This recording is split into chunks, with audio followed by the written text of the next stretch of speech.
자, 여러분 이어서 보겠습니다. 322페이지 보시면 322페이지 맨 하단에 양가로 2번 양도로 보지 않는 경우 있죠. 자, 우리가 아까 전 시간에 양도로 보는 경우요. 자, 뭐 일단 그 전에 양도속세 양도가 뭐냐 그러면 양도속세 양도는 한마디로 뭐다? 사실상 유상 이전이다. 그래서 사실상 이전만 하면 되죠. 등기 등록과 무관하게 과세가 되고, 또 사실상 이전해야지 형식적인 이전은 양도가 아닌데, 그 예를 제가 뭘 들어드렸냐? 양도 담보 목적으로 이전은 양도에 해당하지 않는다. 여전히 채무자가 사용 수익하잖아요. 처분권만 이전하니까 사실상 이전이 아니죠. 근데 다만 양도 담보된 자산이 채무 불이행 등의 사유로 인해서 변제 충당 매각할 때는 완전히 대가받고 넘어가는 거니까 양도에 해당한다. 그 다음에 반드시 대가를 받고 유상 이전이어야지 무상 이전은 양도가 아니다. 양도로 보는 경우요, 매매, 이전하는 자 측면에서 봤을 때 매도, 그 다음에 교환은 거래 양당사자 모두에게 양도속세가 과세될 수 있다.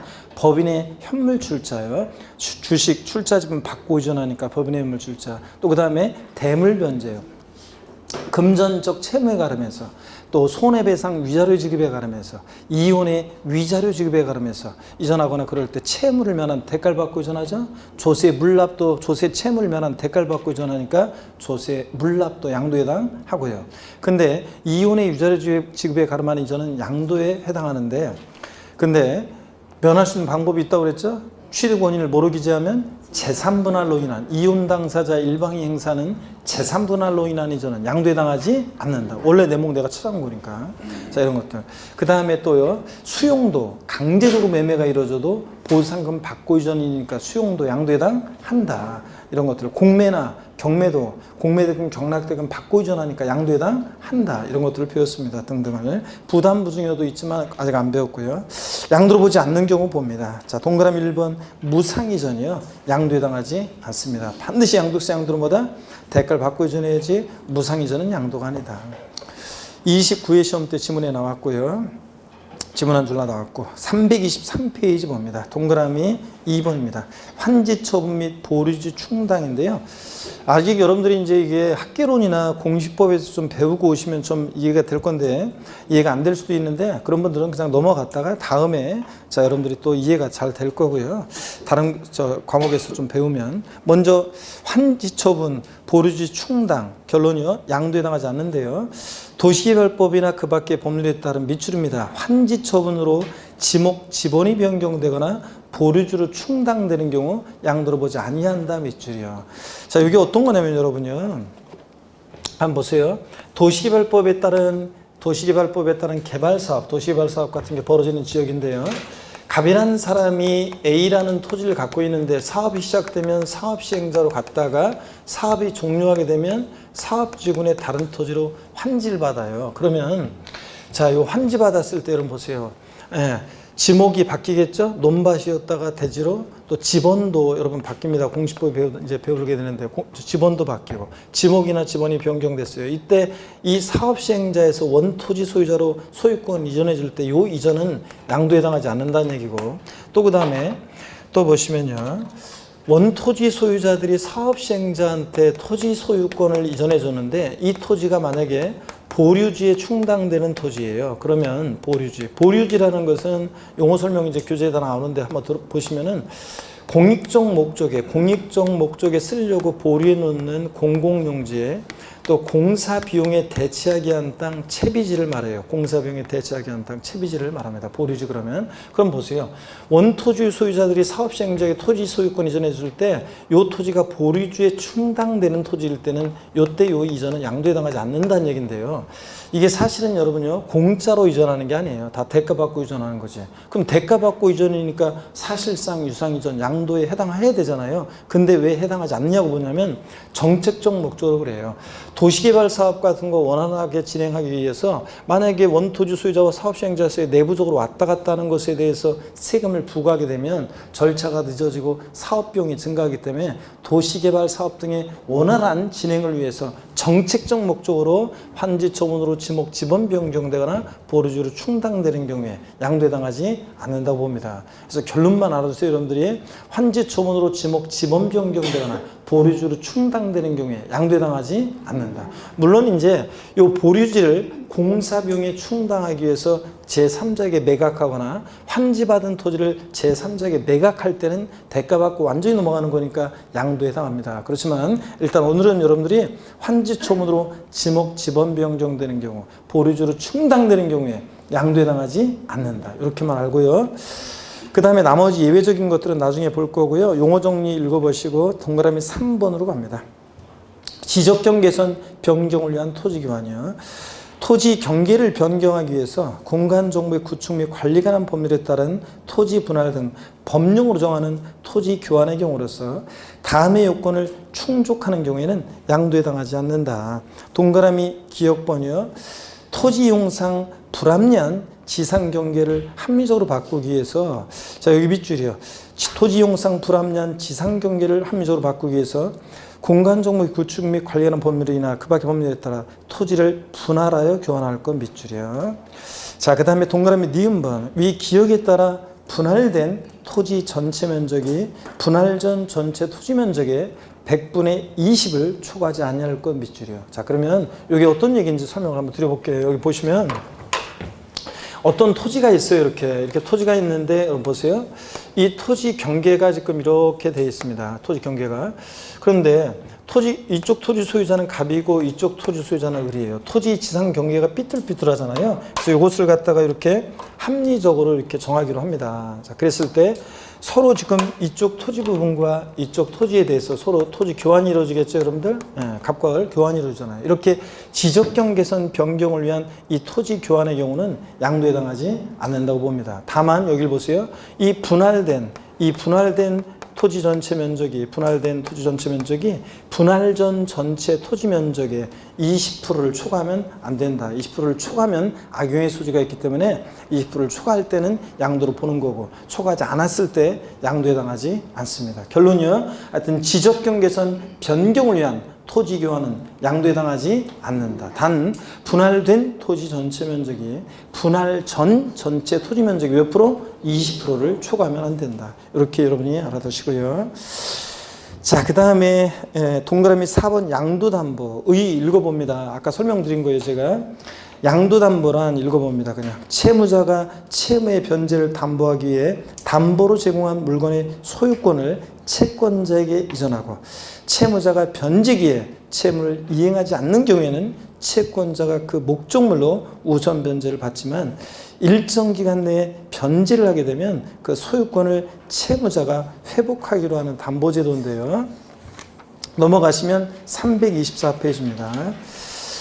동그라미 B번입니다. 등기 형식은 양도이나 실질은 담보 이전이기 때문에 양도소득세가 과세되지 않는다. 아까 제가 설명드렸어요. 채무자가 그냥 여전히 사용 수익해. 처분권만 변제기에 대해서 돈을 못 갚으면 네 마음대로 알았어요. 처분권만 이전하기 때문에 등기 형식은 소유권 이전이지만 실질은 담보 이전이기 때문에 양도의 소득세 과세되지 않는다는 얘기인데요. 니은번 양도로 보지 않는 경우요. 채무자가 채무의 변제를 담보하기 위해서 자산을 양도하는 계약을 체결한 경우의 밑줄이요. 그리고 읽어볼게요. 다음의 요건을 모두 갖춘 계약서 사본을, 자, 계약서 사본을 여기서 또 밑줄이에요. 계약서 사본을 양도소득세 과세 표준 확정 신고에 첨부하여 신고하는 때는 이를 양도로 보지 아니한다 밑줄이에요. 결론, 양도 담보 목적으로 이전은 양도에 해당하지 않는다. 결론만 알아두시고 어떤 요건을 갖춰야 되느냐? A, B, C는요. 외울 필요는 없고 그냥 읽어봅니다.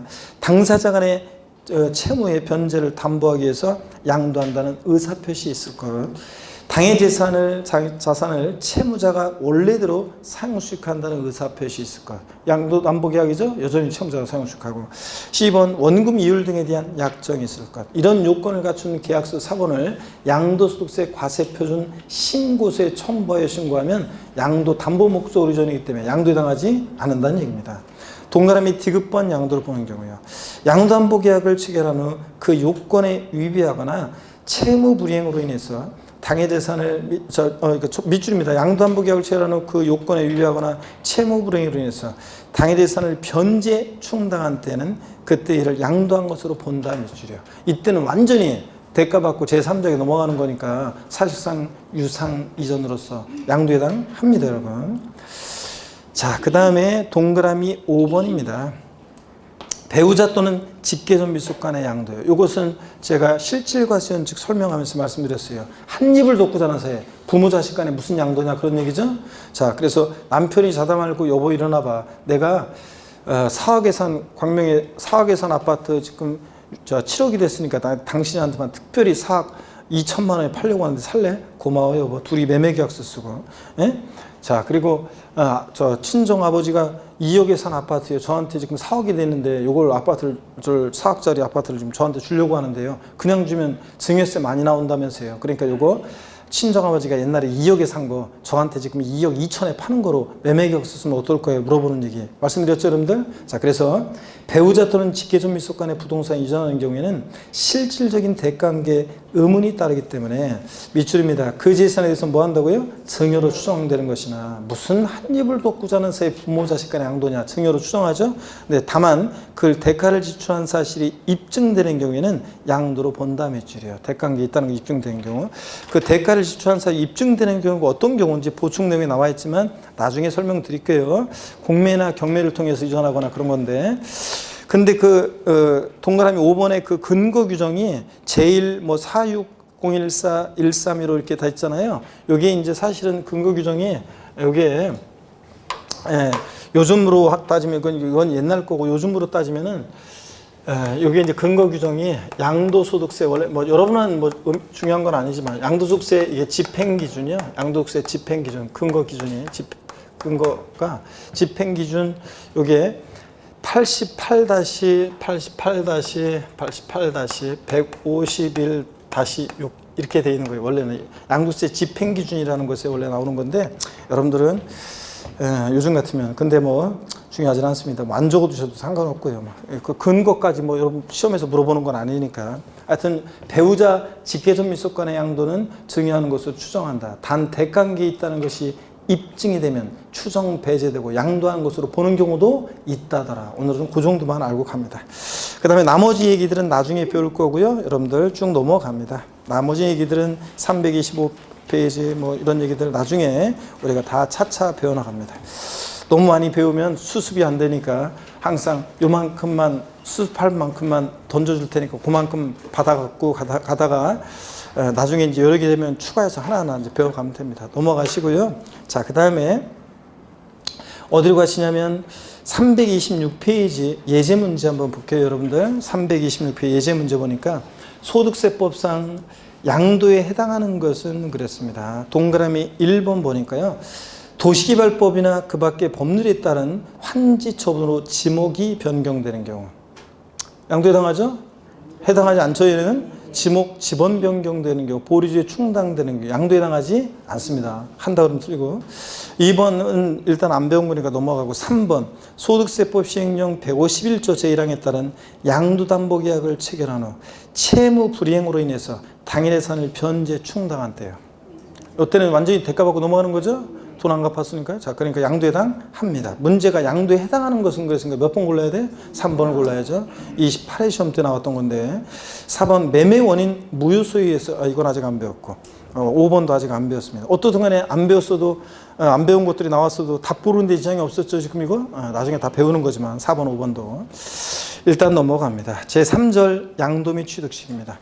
자, 요게 29회 시험 때 나왔어요. 독립화 문제로. 가끔씩 나오는 건데. 보세요. 25에 나왔죠? 29에 또 나왔죠? 이거 가끔씩 나오는 건데 25에 나왔고 29에 나왔어. 보세요. 18회, 14회, 18회, 25회, 29회. 그러면 30회 시험에서는 나올 가능성이 좀 낮다는 얘기지. 그죠, 여러분? 그렇기 때문에 제가 양도 및 취득 시기도 28회 아니면 29회 나올 때가 됐다고 제가 분명히 얘기 드렸어요. 근데 나왔단 말이죠. 30회 시험에서는 또 나올 가능성이 높지 않습니다. 그래서 요거는 이제 작년보다는 더 소홀히 하면서 강의를 할 건데 어떻든 간에 가장 기본적인 것만 보고 가겠습니다. 그 본문 내용은 어떤 거냐면 우리가 양도소득세 여러분 보세요. 양도소득세를 계산할 때 일단 제일 중요한 게 뭐냐면 양도세는 보유기간이 중요해요.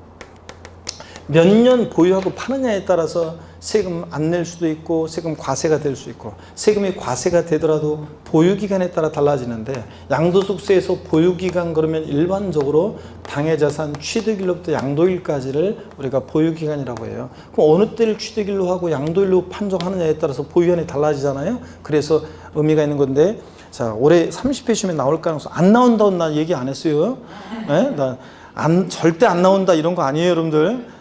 나올 가능성이 낮다 자 그 얘기입니다. 그래서 조금 소홀히 할 건데 그 본문에 보면 그런 얘기가 나와 있고요. 보유기간에 따라 여러 가지가 달라진다는 얘기.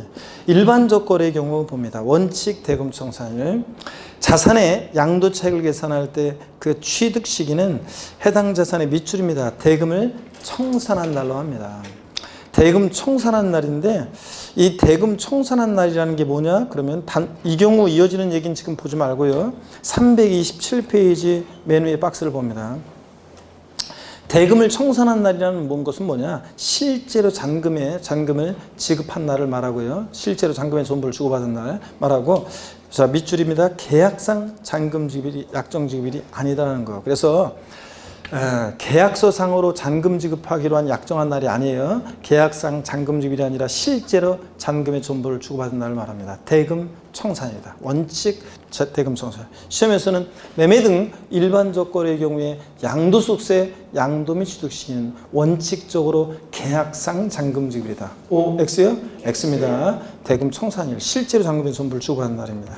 예외 등기 접수일이 되는 경우를 봅니다. 동그라미 1번에 대금을 청산한 날이 분명하지 않다. 대금을 청산한 날이 분명하지 않은 경우에는 등기부 등록부 명부 등이 기재된 밑줄입니다. 등기 등록 접수일 또는 명의계에서일이요. 밑줄이요. 우리가 부동산은 등기부에 등재되고 주식은 주주명부에 등재되고 부동산은 등기일이고 주식은 명의계에서일로 하는데 우리는 부동산 세법이니까 하여튼 등기 접수일 기억합니다. 대금 청산일이 불분명하다. 그럼 언제요? 등기 접수일이다. 동그라미 2번입니다. 대금을 청산하기 전에 소유권 이전 등기한 경우 대금을 청산하기 전에 소유권 이전 등기를 한 경우에는 등기부 등록부 명부 등기 기재된 자 밑줄입니다. 등기 접수일 밑줄이요. 어려울 거 하나도 없네. 양도소득세 매매 같은 일반적 거래는 언제를 양도 및 취득 시기로 하느냐? 대금 청산일. 불분명하다? 등기 접수일. 대금 청산일 전에 등기했다? 등기 접수일입니다. 어려울 거 없죠 여러분들? 실무적으로도 제자분들이 보유기간 때문에 저한테 뭐 물어볼 때가 있어요. 보유기간 판정할 때. 어려울 거 없어요. 그냥 일반적으로 보유기간은 취득일 양도일 판단할 때 취득일의 양도일은 자 대금 청산일 잔금 지급이라고 등기 접수일하고 비교해서 중보다 빠른 날입니다. 둘 중 빠른 날. 잔금 지급일이 빠르면 잔금 지급일이고 대금 청산일이 등기일이 빠르면 언제고? 등기일이고. 자 이거로 판단합니다. 나머지 특수한 거래는 나중에 배우긴 배웁니다. 이제 차차 나중에 배울 거고요. 시험에 출제됐기 때문에 자 올해는 출제 가능성이 좀 낮아서 넘어가고 330페이지입니다. 제4절 비과세 양도소득입니다. 여러분 비과세 양도소득은 독립한 문제로는 이렇게 출제가 됐지만요. 종합문제 속에서 따진다 그러면 비과세 양도소득에 관한 내용은 종합문제로 따지면 거의 매년 나왔어요. 매년은 아닌데 거의 매년. 그래서 중요합니다. 30회 시험에서 또 나올 수 있습니다. 그래서 중요하고요. 양도소득이 비과세되는 소득이 있는데 어떤 경우에 양도소득을 비과세하느냐 그 얘기인데 개요 같은 거는 그냥 읽어보는 거예요. 소득세는 소득세법에 규정된 모든 소득에 대해서 과세함을 원칙으로 하지만 공익상 또는 정책상의 이유로 일정한 소득 또는 일정한 소득 중 일정 금액을 소득세 과세에서 제외시키고 있다. 과세 주체인 국가가 과세권을 포기한 비과세 양소득에 대해서는 소득세 납세무가 성립하지 않으므로 납세자의 신고 또는 신청의 절차나 세무상의 행정처분이 필요 없고 요건만 충족되면 아예 과세에서 제외입니다. 여러분이 양도소득세 흔히 1세대 1주택 비과세 해당되는 주택을 양도했다? 비과세하게 해달라고 세무서에 신청할 필요가 없어요. 그냥 아예 과세에서 처음부터 제외예요. 그러니까 저 비과세 대상, 내가 1세대 1주택인데요, 교수님. 양도세 세무서에 이거 신고해야 되나요? 신고 안 해도 돼요. 근데 어떤 공인중개사가 저한테 신고하라고 하던데요, 일단은. 그거는 세무사가 아니라 공인중개사가요, 혹시라도 자기가 비과세라고 얘기했는데 이게 과세가 된다 그러면 큰일 날까봐 그냥 그냥 밑자 본전이니까 일단 신고하라고 그냥 그 말하는 것 뿐이지, 비과세는 아예 과세에서 어떻게 한다? 제외합니다. 그래서 신고할 필요는 없어요, 원래. 또 2번에 보니까 비과세 양도소득의 종류. 자, 오늘은요, 자세한 것은 다음 순환부터 이제 천천히 배워나갈 거고, 이번 순환에서는 어느 경우에 양도소득이 비과세되느냐 그냥 한번 슬쩍 보고 갈게요. 비과세 양도소득의 종류요. 다음의 소득에 대해서는 양도소득세를 과세하지 아니한다. 다만 법령이 정하는 등기의제, 등기된 것으로 보는 경우에 해당하지 않는 미등기 양도자산. 그래서 미등기 양도자산이나 허위계약서를 작성한 경우에는 비과세를 적용하지 아니한다, 이런 거예요. 나중에 또 자세히 나옵니다. 일단은 그냥 밑줄 살짝 긋고요. 미등기 양도, 자기 명의로 취득에 관한 등기하자고 미등기 양도하거나 허위계약서 작성이요, 업계약서나 다운계약서 쓰거나 이런 식으로 한 경우에는 비과세 해주지 않습니다. 어떤 경우에 양도소득이 비과세되느냐? 파산 선고에 의한 처분으로 발생한 소득은 비과세입니다. 자, 어떤 채무자가 채무 변제 불능 상태에 빠져요. 법원에서 파산 선고를 내립니다. 그러면 파산 선고를 받은 채무자의 남아있는 재산은 파산재단에 속하게 되고, 파산재단에 속한 채무자 재산이 처분됐을 때 누구한테 양도세 내라고 할 거예요? 빈털털이라고 파산 선고 내렸는데, 그러니까 파산 선고에 의한 처분으로 발생한 소득은 어떻게 한다? 비과세한다. 제목만 딱 알아두시면 돼요. 이해하시고. 2번에 법령이 정하는 일정한 농지 교환이요, 맞바꾸는 교환, 일정한 농지 분합, 나누거나 합치거나 분합으로 인한 소득 비과세입니다. 일정한 농지 교환으로 인한 소득 비과세, 일정한 농지 분합으로 인한 소득 비과세고요. 동그라미 3번 1세대 1주택 고가주택 제외하고 그와 이에 딸린 토지로서 건물이 정착된 면적의 지역별로 배율, 도시지역은 5배, 도시역 밖은 10배를 곱하여 산정한 면적 이내에 그 주택과 주택 부수토지 양도인한 소득을 비과세합니다. 여러분, 그럴 때 고가주택 제라고 되어 있는데요, 고가주택이 뭔지 뒤에 자세히 설명이 되어 있는데 제가 살짝만 말씀 좀 드릴게요. 우리가 고가주택 개념은 양도소득세에서 중요해요. 고가주택은 중요한 건데 고가주택이라는 것은 실지거래가액이요, 실지거래가액이 9억 원을 초과하는 주택을 말합니다. 9억 원 초과하는 주택이요. 그러니까 기준시가로 9억이 아니에요. 기준시가가 아니라 실제 파는, 양도하는 가격이 9억 원을 초과할 때 고가주택입니다. 딱 9억까지는 고가주택이 아니에요.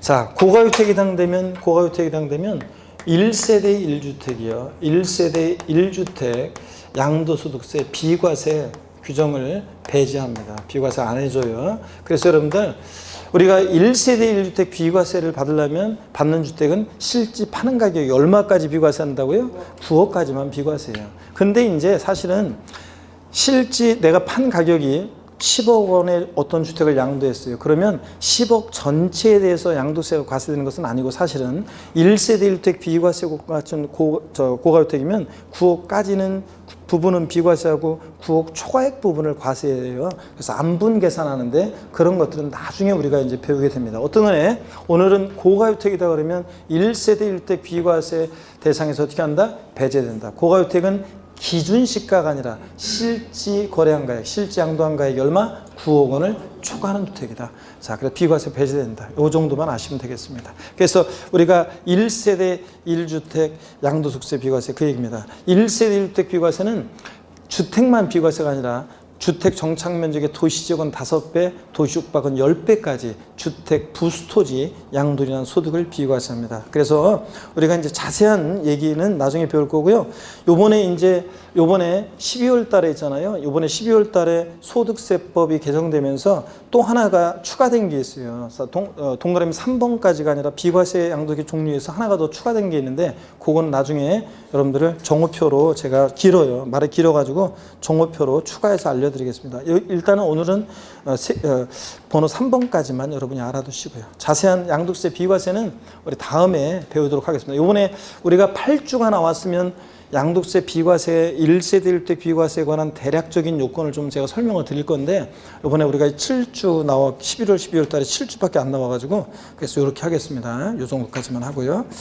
달력을 늘릴 수는 없잖아요. 우리가 달력을 늘릴 수는 없으니까 요까지만 하고, 비과세 소득 종류만 오늘은 파산 선고에 의한 처분으로 발생한 소득 비과세, 일정한 농지 교환으로 인한 소득 비과세, 일정한 농지 분합으로 인한 소득 비과세, 1세대 1주택과 부스토지 양도로 인한 소득 비과세. 다만 고가주택은 어떻게 한다? 제외하고요. 이 정도만 오늘 비과세 종류 제목만 알고 갑니다. 나중에 자세한 얘기들 나중에 쫙 알려드리겠습니다. 일단 넘어갑니다. 궁금하실 거지만 나중에 배우기로 하고요. 넘어가요. 쭉 양이 많은데 쭉 넘어갑니다. 어디로 가시냐면 여러분요, 쭉 넘어가요. 일단 신경 쓰지 마시고. 나중에 문제 고가주택도 우리가 353페이지 고가주택도 나오는데, 제가 간단하게 353페이지 고가주택이 뭔지 소개해 드렸기 때문에 일단 넘어갑니다. 353페이지 고가주택 설명드렸고요. 자, 넘어갑니다. 쭉 넘어가서 어디로 가시냐면 여러분요, 과감하게 넘기세요. 359페이지로 갑니다. 359페이지로요. 359페이지로 가시면은 359페이지 제6절 양도소득세 계산 구조 있죠? 여기로 갑니다, 오늘. 자, 양도소득세가 어렵다 그러면 어디가 어려운 거냐? 여기부터 어려운 거예요, 이제. 양도소득세가 어렵다 그러면 여기가부터 어려운 거고, 또 시험 문제도 양도소득세 계산하는 과정에서 두세 문제가 출제됩니다. 어떻게 양도소득세를 계산하냐? 계산 과정이 중요하고 여기에 많은 논점들이 있습니다. 그래서 오늘은 이번 기초입문 과정에서는 양도소득세 계산하는 과정을 보여드리고, 또 계산 과정을 여러분들이 일단 외우시고, 그 다음에 거기 나오는 용어라든가 대략적인 습만 오늘 보여드리고, 이번 순화는, 그리고 자세한 내용들은 이제 살붙여서 차차 1, 2월, 3, 4월, 5, 6월 가면서 계속 심화시켜서 배워나가도록 하겠습니다. 오늘 359페이지 펴놓고요, 제 설명을 들으시면 되겠습니다. 여러분, 저를 봅니다. 계산구조 한번 소개해드리겠습니다. 여러분, 359페이지 펴놓고, 자, 교재 보지 말고요, 일단 제 설명만 듣습니다. 양도소득세 계산은 어떻게 하냐면요, 이렇게 해요. 이번에 파는 양도가액이에요. 이번에 파는 양도가액에서요. 이번에 파는 양도가액에서 필요경비라는 걸 뺍니다. 그래서 필요경비라는 것을 빼서 우리가 뭘 구하냐면 양도 차익을 구합니다. 양도가액에서 필요경비를 빼서 양도 차익을 구하고요. 양도 차익을. 구해진 양도 차익에서요. 우리가 보면 양도소득세는 양도소득에 부과하는 세금입니다. 정확히 얘기하면 양도 차익에 부과하는 세금이 양도소득세예요. 1억 원에 샀는데 1억 원에 팔았다. 양도 차익 빵이죠? 양도세 안 내는 거지. 1억 원에 샀는데 7천만 원에 팔았다. 마이너스 3천. 양도세 안 내겠죠? 그래서 양도소득세는 양도소득, 특히 양도 차익에 부과하는 세금이고요. 구해진 양도 차익에서요, 장기 보유 특별공제액이라는 게 있습니다. 장기 보유 특별공제액이라는 게 있어요. 이 장기 보유 특별공제액을 우리가 공제해서 뭘 구하냐면 양도소득금액이라는 걸 구해요. 자, 그래서 양도소득금액이라는 걸 구하고, 구해진 양도소득금액, 자, 그래서 양도소득 기본공제액이라는 것을 공제해요. 자, 그래서 우리가 뭘 구하냐면 양도소득 과세표준을 이렇게 구합니다. 그럴 때 여러분 한번 보세요. 이 양도소득금액이라는 것을 계산할 때는 양도 차익에서 장기 보유 특별공제, 우리가 줄여서 장특공제, 공제를 하는데요. 장특공제. 여러분, 제가 한번 물어볼게요. 개인적 입장에서 얘기하지 말고 국가적 입장에서 한번 생각해보고 대답을 한번 해보세요. 사람들이요, 부동산을 국가적 입장에서 봤을 때 사람들이 부동산을 장기, 대개 양도소득세에서 장기 그러면 3년 이상을 얘기합니다. 장기 보유하다가 부동산을 파는 게 좋겠어요? 아니면 단기, 1년 이내를 대개 의미하는데 1년 이내 단기 보유하다가 부동산을 파는 게 국가적 입장에서 좋겠습니까? 네? 단기 보유하다 파는 게 좋겠어요? 장기 보유하다 파는 게 좋겠어요? 자, 앞동네는 압도적으로 눈치만 또 보겠다는 얘기예요, 지금? 자, 내 눈치를 보면 답이 나오남? 자, 그래서 단기라고 앞동네는 압도적으로 얘기를 합니다. 자, 처음 오신 분들이 많으니까 역시 단기 그러는데, 국가적 입장에서 봤을 때 있잖아요. 사람 보세요. 단기 보유하게 되면 어떤 문제점이 있냐면 사람들이 부동산을 샀어요. 몇 개월 만에 그 부동산을 팔 때 손해보고 안 팔겠죠? 얹어서 팝니다. 그거 산 사람이 또 몇 개월 만에 팔면서 얹어서 팔겠죠? 또 산 사람이 몇 개월 만에 얹어서 팔겠죠? 얹어 팔겠죠? 막 이러다가 이거 아닌데 거품이 팍 꺼지면은 나라 전체가 절단나겠죠, 여러분들? 아니, 사람들이 집값이 너무 높다. 그렇습니다. 우리나라는 집값이 너무 높고, 그 다음에 집값이 있잖아요. 그 집값이 뭐 광명시도 그랬었지만 뭐 한 2년 사이에 뭐 1억, 2억이 막 뛰어버려요. 그러면은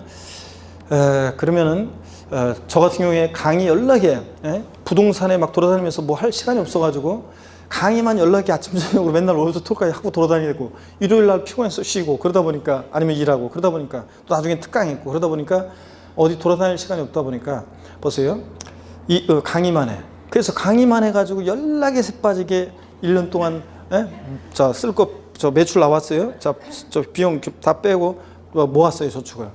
연락에 강의해가지고 모아놨더니 난 뭐 이만큼 모았는데 이런 어떤 사람은 별로 일한 것도 별로 없고 버는 것도 나보다 적게 버는 사람인데 결국은 그 사람 집값은 1, 2억, 2억 막 뛰어요. 내 집값은 1,000만 원 오를 때 저 집값은 1, 2억 뛰었어. 그러면 난 일할 맛이 나야 안 나요? 안 나잖아요, 여러분들.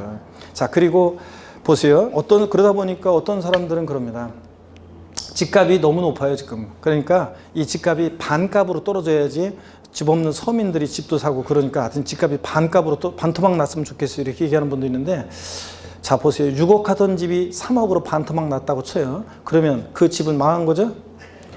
6억 하던 집이 여러분 3억 하면은 대출 받아가지고 집 사고 그런 사람들 망한 거잖아요. 은행 부실화되죠? 은행은 6억에 맞춰가지고 집을 대출해 주는데 은행 부실화되고 나 개인도 지금 자산 반토막 났으니까 일단 애들 학원비도 줄이고 옷, 외식 다 줄이겠죠, 여러분들? 그러면 경제 전체가 연쇄적으로 다 경제가 나라가 파탄납니다. 그렇기 때문에 이게 서서히 아주 내렸다가 서서히 올라가고 이래야지. 그래서 국가적 입장에서는 단기 보유하면 양도소득세 많이 거두니까 그래도 좋잖아요. 그런데 세금 우리가 그까짓 거 뭐 얼마나 된다고 우리나라가. 자, 그래서 양도소득세로 돌아가는 나라가 아니기 때문에 세금이 문제가 아니라 그런 문제 때문에 국가적으로 큰 문제가 생겨요. 그렇기 때문에 자, 국가적 입장에서 봤을 때 부동산 어떻게 하는 게 좋다? 장기 보유하는 게 좋습니다. 근데 말로 장기 보유해 주세요. 장기 보유하세요. 계몽운동 펼친다고 사람들이 장기 보유해요? 뭔가 메리트가 있어야지. 그래서 부동산 장기 보유를 우대하고 유도하고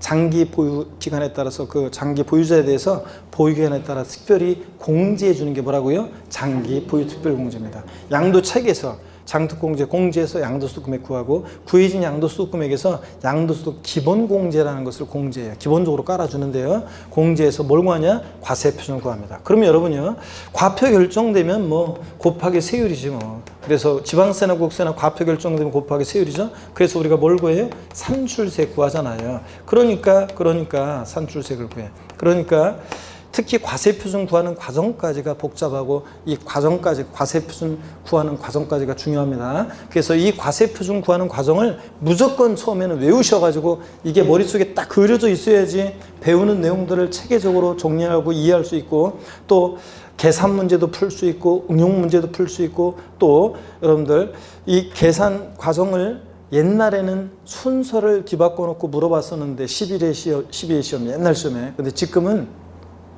그렇게 묻지 않고 서술형으로 종합문제 속에서 지문에 물어보거나 그렇게 합니다. 그래서 서술형으로 물어보는데 어떻게 물어보느냐 한번 보세요. 여기를 보면서 대답해 보세요. 양도소득세 계산 과정에서 양도소득금액을 구하는 경우에 맨 마지막으로 공제되는 것은 양도소득 기본공제액이다. OX요. 그럼 뭡니까? 양도소득세 계산 과정에서 보세요. 양도소득금액을 구하는 경우에 맨 마지막으로 공제되는 것은 뭐라고요? 장기보유 특별공제, 장특공제지. 기본공제는 아닙니다. 기본공제는 양도소득 과세표준금액을 구할 때 맨 마지막으로 공제되는 거죠. 그죠, 여러분들? 이렇게 해서 또 여기를 보세요. 보면서 한번 봅니다. 양도소득세 산출세액은 양도차익에서 장기 보유 특별공제와 양도소득 기본공제액을 공제한 금액에 해당 세율을 적용한다. OX요. 맞잖아요. 양도세 산출세액은 양도차익에서 장특공제와 기본공제액을 공제한 금액에 해당 세율을 적용한다. 맞잖아요, 여러분들. 이렇게 해서 나오기도 했었고요. 하여튼 계산 과정을 무조건 외우셔야 되는데 어떻게 외우느냐? 자, 머리 글자를 따서 외웁니다. 여기 보세요. 가, 필, 차, 장, 소, 기, 과입니다, 여러분. 가, 필, 차, 장, 소, 기, 과요. 그래서 여러분 차장이 중요해요. 시험에서 양도 차익 계산과 관련한 내용은요, 어떤 해에는 한 문제는 거의 매년 나오고요. 양도 차익과 관련해서 계산과 관련해서 요 계산과 관련한 요 내용은 어떤 해에는 두 문제씩 시험에 나오고요. 자, 뭐 한 문제는 무조건 나옵니다. 그 다음에 양도차익 계산 중요하고 또 장특공제 있잖아요. 제가 시험에 올해 시험에 나올 가능성 높습니다. 꼭 나옵니다. 이렇게 하는 게 한 10개 된다 그러면 10개를 찍어준다 그러면 시험에 7개 정도는 저 시험에 나와요. 근데 제가 장특공제 29회 시험 전에요. 29회 시험 전에 장특공제 나온다. 양도차익 나오고 장특공제 나온다 그랬는데 양도차익은 나왔는데 장특공제는 안 나왔어요. 독립화 문제로. 자, 30회 시험에 다시 던집니다. 장특공제 29회 시험 전에 2018년도 개정 내용이 있었고 2019년 내년도에 또 개정 내용이 있기 때문에 장특공제가 연달아 개정 내용이 중요한 개정 내용이 축적이 되고 있기 때문에 30회 시험에서는 장특공제 안 나오면 제 손에 장을 지집니다. 이런 말은 절대 안 합니다. 아니, 안 한다고. 그런 말은 절대 안 하고 장특공제 나온다고 생각하셔야 됩니다. 왜냐하면 중요 개정 내용이 원래 중요한 건데 중요 개정 내용이 계속 축적이 됐기 때문에 나온다 생각하시고요. 그래서 차장이 중요합니다. 양도차익 계산, 장특공제 중요한데 차장 그러면 어떤 단어가 연상되느냐. 자, 차장하면 어떤 단어가 연상되느냐. 우리 이름 또 까먹었다 내가. 진짜 우리 이름 뭐였었지? 미안. 연주? 내 이름 물어봤던 것 같은데. 자, 신연주. 자, 차장 그러면 어떤 단어가 연상되나? 어떤 게 딱 떠올라? 차장 그러면. 아이고, 가만히 좀 있고. 차장 그러면 어떤 단어가 연상된다? 버스 차장? 아이고, 얘네 또. 자, 의외입니다. 되게 20대들한테 차장 그러면 어떤 단어가 연상되느냐 그러면 언니들이 옆에서 지금 뭐라고 얘기해서 그래. 차장 그러면 어떤 단어가 연상되냐 물어보면 회사 부장 아래 차장이 떠오른다 그래요. 그죠? 근데 여기 지금 끼어든 이쪽 동네 30대 후반, 40대, 50대들은 묻지도 않았는데 옆에서 끼어들어가지고 이렇게 꼭 이런 식으로 버스 차장 떠오른다고 꼭 얘기한단 말이지. 근데 여기서 말하는 차장은 버스 차장입니다. 예전에 20대 초반에 아리따운 처녀가 지방에서 상경에서 버스 차장 일을 하고 있었는데 있죠. 지방 집에서 돈이 필요하다고 연락이 왔어요. 동생 학비 모자라다고. 그래서 돈 좀 붙여달라고 연락을 하는데 돈이 없어요. 월급날은 멀어요. 그럼 뭐를 해야 돼? 가불이 필요한 버스 차장은요, 원래 경리과로 가야 되는데 양도소득세에서 어디로 가냐? 소기과로 갑니다. 그래서 가필 차장 소기과입니다. 에브리바디다 같이 시작. 가필 차장 소기과입니다, 여러분. 그래서 오늘 집에 들어갈 때는 사람 있나 딱 보고서 없다 그러면은 걸어갈 때 사람 있는 데서 막 하면 안 되고요. 사람 없는 데서 딱 없다 그러면 가필 차장 소기과 하면서 아셨죠, 여러분들? 돌아갑니다.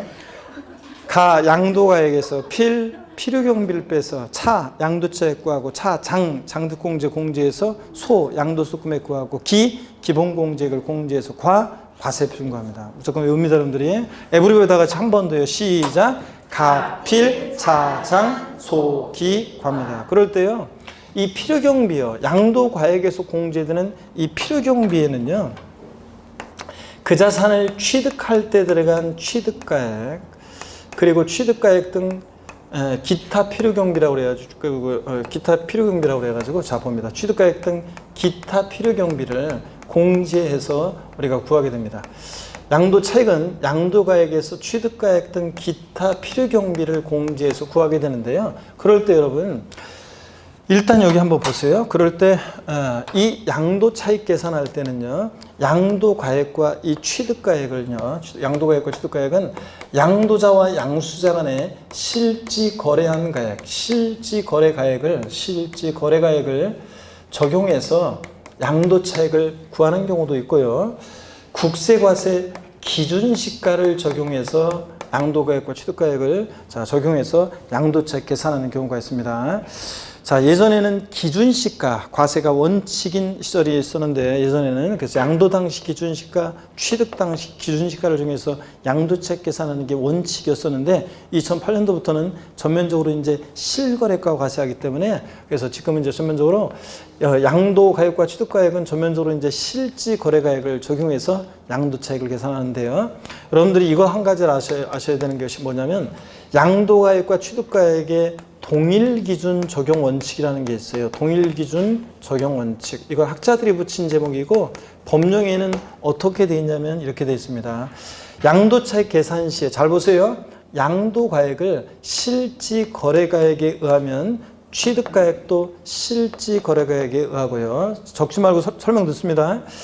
그 다음에 양도차익 계산 시에 양도가액을 기준시가에 의하면 취득가액도 기준시가에 따른다. 이렇게 법령이 되어 있어요. 그러니까 양도차익 계산 시에 양도가액은 기준시가를 적용하고 취득가액은 실지 거래가액을 적용하고 이렇게 해서 계산할 수 있다 없다? 없다는 게 원칙입니다. 양도가액을 실거래가 그럼 취득가액도 실거래가 적용하고 양도가액을 기준시가 적용해서 그럼 취득가액도 뭘 적용한다? 기준시가를 적용하는 것이 원칙입니다.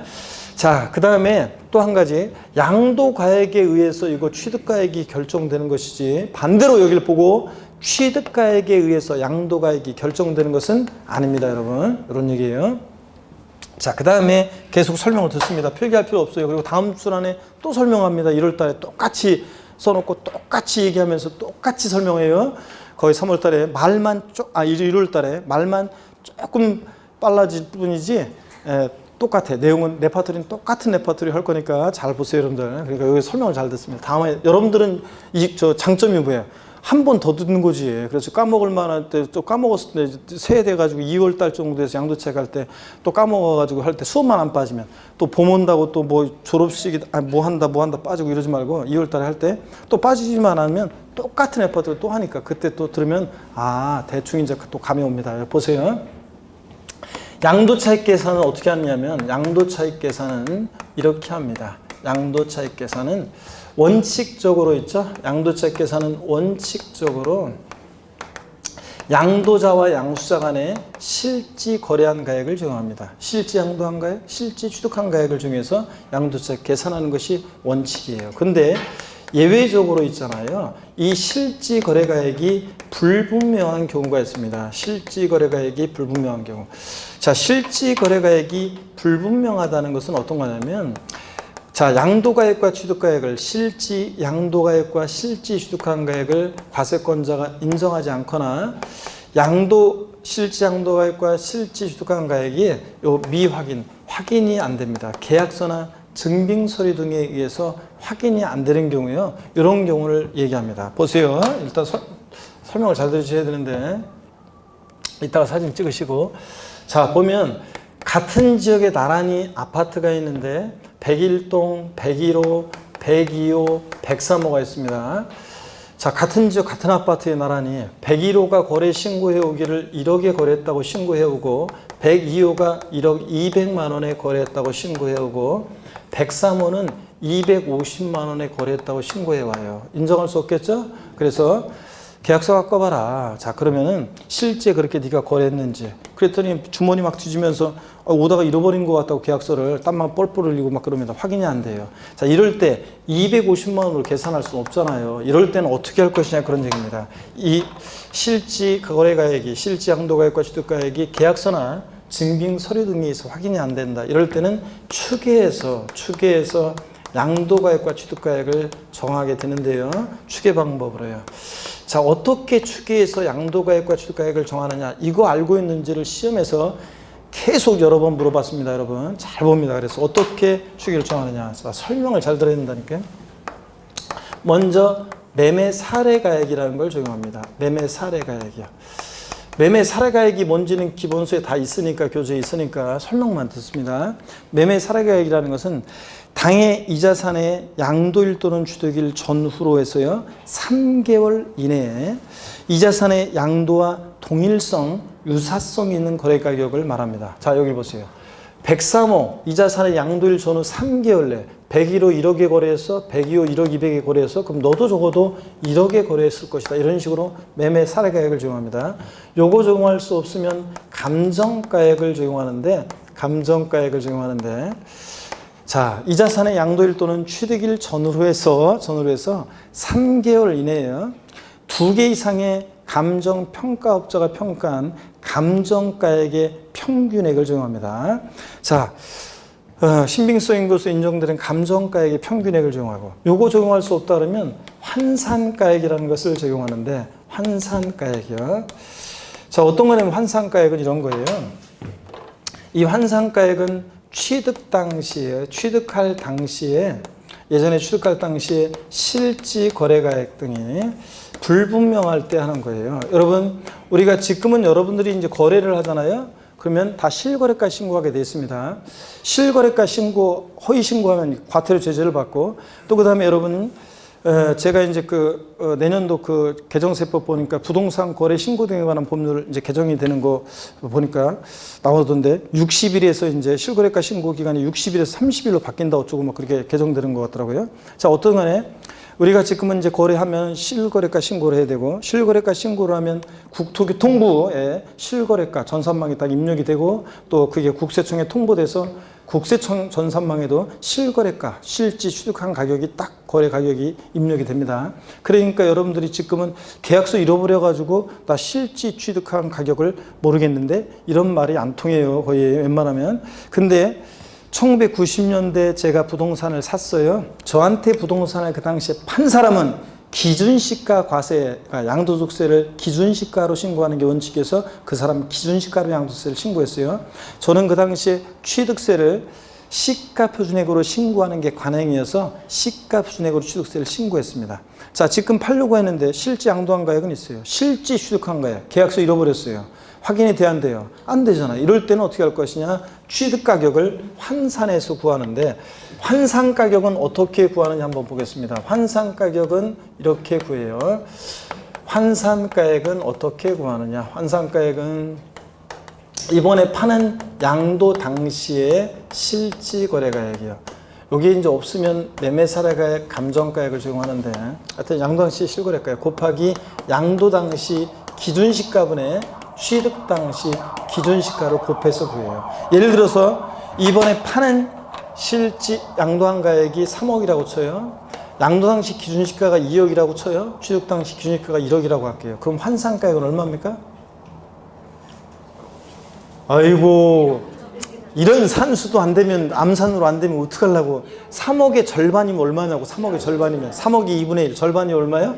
1억 5천. 자, 그래서 1억 5천만 원이 환산가격이 되는 거예요. 취득가격을 환산가격으로 1억 5천 원. 이런 식으로 구합니다. 자, 계산식 학개론처럼 복잡한 것도 아니고 세법. 요 환산가액, 요 계산식을 알고 있어야지 풀 수 있는 계산 문제가 최근에도 2번씩이나 나왔었는데, 아유, 복잡한 계산식도 아닌데도 이런 것만 나오면 막 어렵다고 막 하고 막 그러는데, 이번에 파는 양도 당시 실거래가액에다가 양도 당시 기준시가분의 취득 당시 기준시가를 곱해서 구합니다. 아시겠습니까, 여러분? 그래, 환산 취득가액이야.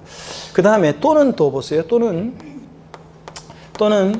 기준시가를 극히 예외적으로 기준시가를 적용하는 경우도 있습니다. 자, 어떠든 간에 자, 실지 양도가액과 실지 취득한 가액이 계약서나 증빙서류 등에 의해서 확인이 안 되면 어떻게 양도가액과 취득가액을 추계해서 정하느냐? 매, 감, 환 또는 기준시가를 적용합니다. 이 순서 바뀌면 틀려요. 적용 순서가. 자, 그래서 적용합니다. 근데 구체적인, 여기 봅니다. 근데 여러분 있잖아요. 이 환산가격으로 하게 되면 사실은 세금을 좀 줄일 수 있어요. 그래서 사람들이 일부러 계약서 있는데도 계약서 잃어버렸다고 하고서 환산가격으로 양도세를 신고하는 경우가 종종 있습니다, 여러분. 자, 왜 유리한지 한번 볼까요, 여러분들? 자, 환산가격으로 왜 유리하냐? 실지 취득한 가격이 굉장히 낮아요. 싸게 샀어요. 근데 실지 양도한 가격은 굉장히 커요. 부동산 가격이 많이 올랐어요. 그럼 양도차익이 지금 이만큼이에요. 근데 환산 가격으로 하게 되면 어떤 현상이 생기냐면, 이번에 가격이 많이 올랐어요. 실거래가액은 커요. 근데 기준시가는 시세를 미처 못 따라가잖아요. 얼마 전에 뉴스 보니까 강남 뭐 아파트 요번에 위례 신도시 위례 신도시 쪽인가? 그 어디야 저기 그 가든 파이브 있는 그쪽 저쪽 건너동에 그 아파트 대단지 요번에 입주했었잖아요. 뭐 그런데 보니까 뭐 공식 시세에 한 35% 정도밖에 공시 가격이 반영이 안 됐다, 그런 기사를 제가 봤는데, 미쳐 있잖아요. 기준시가를 못 따라가요. 가격은 많이 뛰었는데, 시세는 많이 뛰었는데 기준시가는 그걸 못 따라가니까 이 기준시가는 작아요. 그러면 큰 수를 작은 수로 나누니까 그러면 환산 가격은 이렇게 커지게 돼 있어요. 예? 자, 환산 가격은, 환산주도 가격은 커져요. 그러면 양도차익 이만큼 되잖아요. 그러면 요만큼 돈 벌었잖아요. 지금 양도차익. 그죠? 이렇게 해서 환산 가격으로 하면 취득 가격이 커져요. 양도차익을 줄일 수 있어요. 그래서 일부러 이렇게 하는 경우도 있다는 얘기입니다. 자, 어떻든 간에 하여튼 환산 가격 이런 의미가 있다는 거. 자, 그럼 다시 여기 봅니다. 무슨 얘기냐면 이 추계할 때 있잖아요. 추계할 때 여기를 봅니다. 중요한 건데, 추계할 때 있잖아요. 추계할 때 구체적인 추계 결정 경정의 순서를, 제가 추계 결정 경정의 순서를 좀 적어드리면요. 여러분 보세요. 결정한다는 것은 과세권자가 세금 계산할 때 우린 결정한다고 하고, 경정은 고치는 건데요. 추계 결정 경정이요. 어떻게 구체로 추계 결정 경정하느냐? 자, 시험에서 여러분 봅니다. 콕 집어서 양도가액이 불분명할 때 양도가액은 어떻게 추계 결정 경정하냐고 하면은, 양도가액은 매매사례가액, 감정가액, 기준시가를 순차로 적용합니다. 자, 이거 순서 바뀌면 틀려요. 콕 집어서 양도가액 불분명할 때 양도가액은 어떻게 추계결정 경정하느냐 그러면 기, 감, 매가 아니라 매, 감, 기 순서로 추계결정 경정합니다. 또 여러분 봅니다. 콕 집어서 취득가액이 불분명할 때 취득가액은 어떻게 추계결정 경정하냐고 물어보면, 어떻게 취득가액은 추계결정 경정하느냐, 매, 감, 환, 기 순서로 추계결정 경정합니다. 순서 바뀌면 틀려요. 그래서 취득가액 불명할 때 취득가액은 매매사례가액, 환상가액, 감정가액을 기준시가를 순차로 적용한다. O, X? X입니다. 제가 매매사례가액, 환상가액, 감정가액 이렇게 순서 바꿨죠? 매환감기가 아니라 뭐다? 매감, 환기 순서입니다. 또 여기 보세요. 이 환상가액이라는 것은 지금 유일하게 한 사람만 필기하고 있어요. 우리 그대 계속 설명을 잘 들어야 된다니까. 환상가액이라는 것은 자 보세요. 취득가액을 추계할 때 적용하는 것이지 양도가액을 추계할 때 적용하는 것이 아닙니다. 시험에 나오기를 최근에 어떻게 나왔었냐. 환상가액은 양도가액을 추계할 때 적용하는 것이지 취득가액을 추계할 때 적용하는 것이 아니다. O, X. X입니다. 뒤바꿔서 나온 적도 있고요. 또 28회 시험 때는 자 어떻게 나왔냐. 틀린 거 고르는 문제에서 자 어떤 게 나왔냐. 취득가액을 추계 결정 경정하는 경우에 취득가액은 매매사례가액, 감정가액, 기준시가를 순차로 적용한다. O, X예요. X입니다. 자, 취득가액 불명할 때 매감기 아닙니다. 뭐 때문에 틀렸어요? 환상가액 빠져서 틀렸잖아요. 매감한기인데 매감기로 해서 틀리게 이렇게 나오고. 아셨습니까, 여러분? 자, 이렇게 해서 꼭 알아둡니다. 그 다음에 한 가지만 더요. 사실은 있잖아요. 예, 사실은, 그래요. 요거 시간이 됐기 때문에 그래요. 일단은 뭐, 다음에 또 추가해서 뭐 알려드릴 게 있는데, 일단은 요렇게 해서 우리가 요거만 일단 알고 있어도 뭐, 일단 맞출 수 있는 문제들이 많이 나왔습니다. 하여튼 다시요. 양도가액이 분명할 때 양도가액은 어떻게 추계 결정 경정한다? 매, 감, 기 순서로. 취득가액은 어떻게 추계 결정 경정한다? 매, 감, 환, 기 순서입니다. 이렇게 알고요. 자, 요거 일단은 여러분요. 교재는 좀 이따가 제가 읽어드릴 시간이 좀 그래서 그러면 일단은 359페이지 요거까지 좀 보고 그러면은 설명드린 것까지 보고 다음 시간 오늘 좀 저기 하니까 일단 보겠습니다. 교재 조금 보고 본 거 359페이지 있죠? 양도소득세는 다음과 같이 계산한다 그래가지고요. 그 다음과 같이 계산한다 그래서 양도가액의 그 맨 꼭대기 있죠? 가액 동그라미 필요경비 필의 동그라미, 양도차익 차액 동그라미. 장특공제 장의 동그라미, 양도소득금액 소의 동그라미, 양도소득 기본공제 기의 동그라미, 양도소득 과세표준 과의 동그라미. 머리 글자를 따서 어떻게 외운다고요?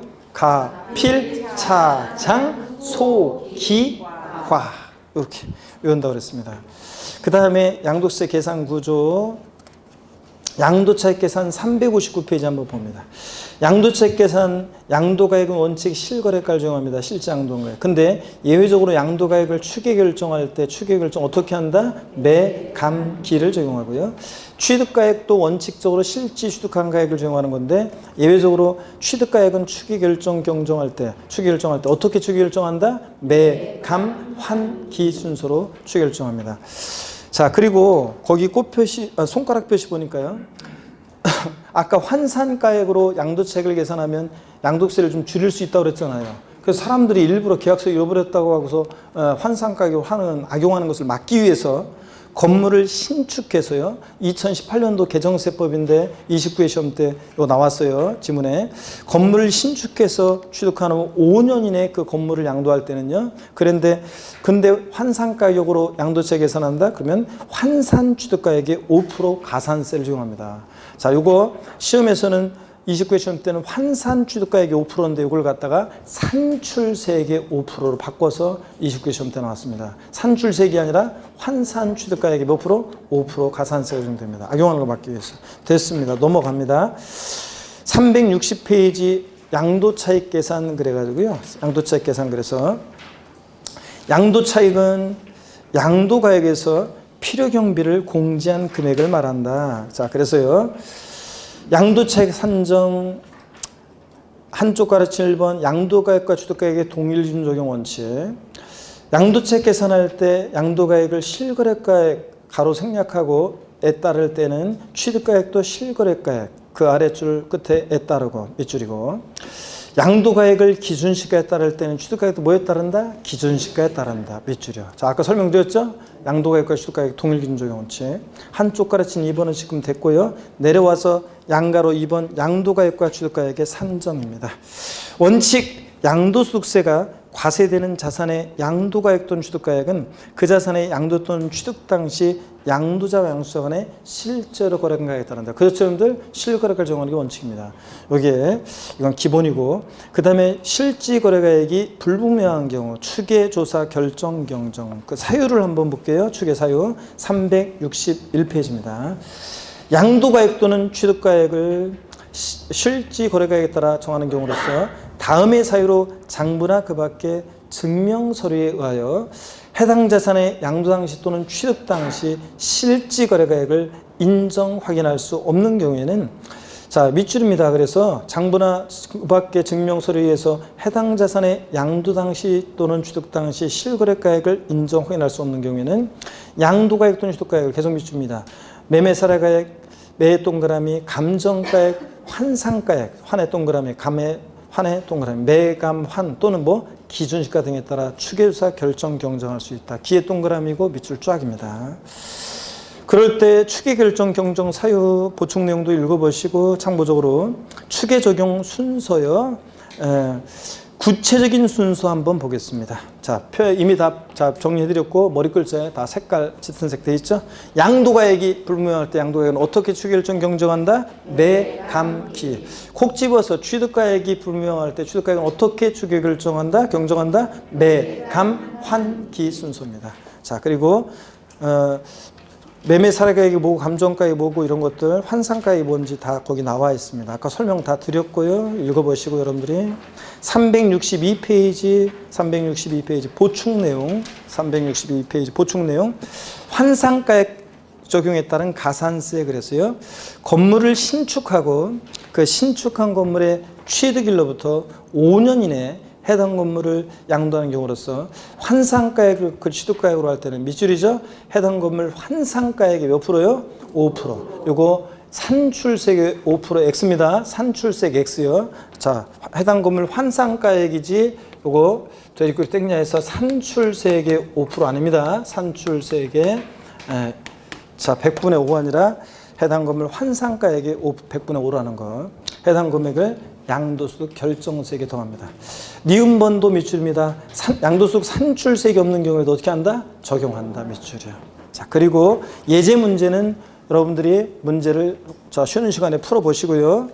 어떻게 고르는지 기준시가에 관한 거, 기준시가 어떻게 일정되느냐는 참고서를 읽어보시고요. 옛날에는 중요했지만 지금은 그래 중요하진 않고 참고서를 읽어보시고 364페이지 실지거래가액에 의하는 경우에 양도가액 있잖아요. 여기서 좀 수정할 내용들이 있어요. 사실은 또 추가된 내용도, 개정된 내용도 있고 개정이 돼가지고 이번에 막판에 12월 달에 개정이 돼서 좀 추가할 내용도 있고 수정할 내용이 좀 있는데 그거는 나중에 정오표로 알려드릴 거고요. 자, 실거래가를 정해서 양도차 계산할 때 어떤 게 필요경비에 포함되고 포함되지 않느냐 그런 것들인데요. 잠깐 쉬었다가요. 제가 간단하게 양도차 계산과 관련한 또 추가적인 얘기 살짝 드리고 이제 장특공제, 중요한 장특공제, 기본공제, 세율 이런 것들로 넘어가겠습니다. 잠깐 쉬겠습니다, 여러분.